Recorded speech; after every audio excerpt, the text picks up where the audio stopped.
Hello and welcome to my 30 days of belly dance, day 7. Today we're going to look at the upwards vertical circle. Normally in belly dance we think about the circle we've already looked at, which is the circle in this horizontal plane. But today we're going to explore this vertical circle, which is more of a modern move that we've seen come into the dance more recently. So we're going to start by taking our good posture, so our hips, knees and ankles are all in alignment, our lower tummy's pulled in slightly, so we're going to really need to be recruiting all of these muscles across here. And we're going to take our hips out to the side. We're going to come up, raising both heels up, so we're coming up, across the top, over to the other side, down and down through a slight knee bend. So we need that slight knee bend here to get the depth of the vertical circle. So we've kind of got that feeling of coming up in a kind of a whoop, kind of up and round. And we don't see this movement very often, which is why I really wanted to include it, because I wanted to give you something different to try. So let's try it in the other direction. So again, taking the hip out to the side, and we're coming up through both heels at the same time. So we're bringing it up, across, down, through the bended knees, up and around. And we really do need to have that belly button pulled in towards the spine in order to support the movement and give us that range of movement.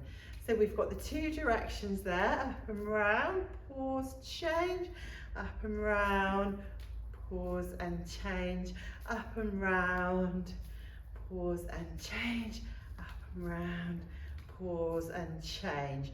Okay, so let's look at this movement now just on one side, so we can work through one hip.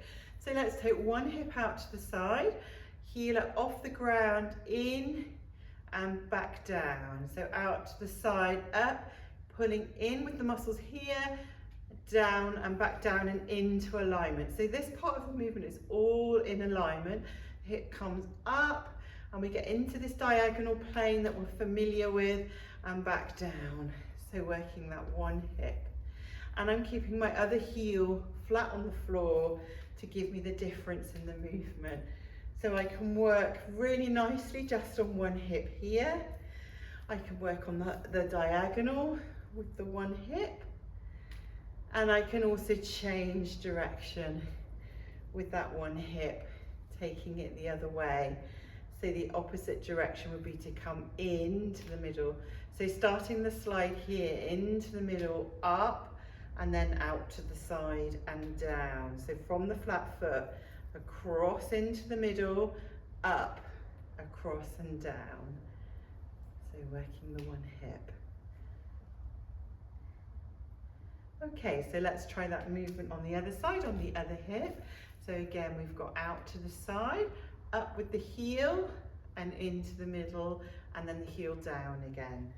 So exactly the same, just recruiting the muscles on the other side and working through here.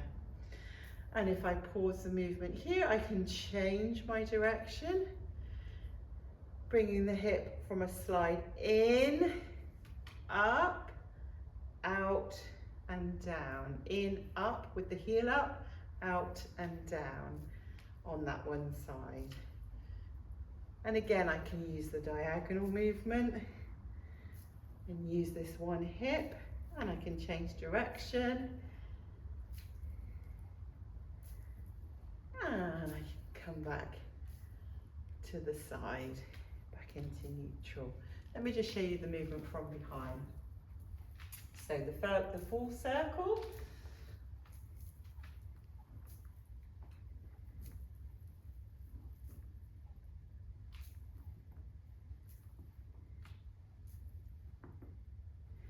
And the hip circle on one hip.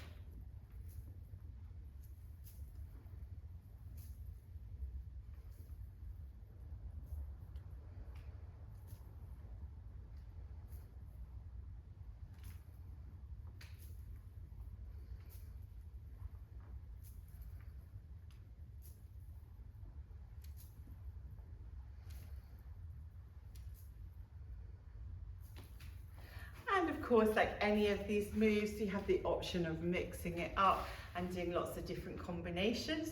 So you could try some big vertical circles and then maybe a bit on one hip, a vertical circle, a bit on the other hip, a vertical circle, maybe a change of direction with that vertical circle, maybe an emphasis on one hip, maybe a change back with that vertical circle, and maybe some work on the one hip. You really have to respond to your music. So I would look now for maybe a slightly slower piece of music, a ballady piece of music, maybe with the accordion or something with the violin or maybe even the canoon, and have a little play and practice that new move and see how you can bring that into your repertoire. And I'll see you tomorrow. Bye.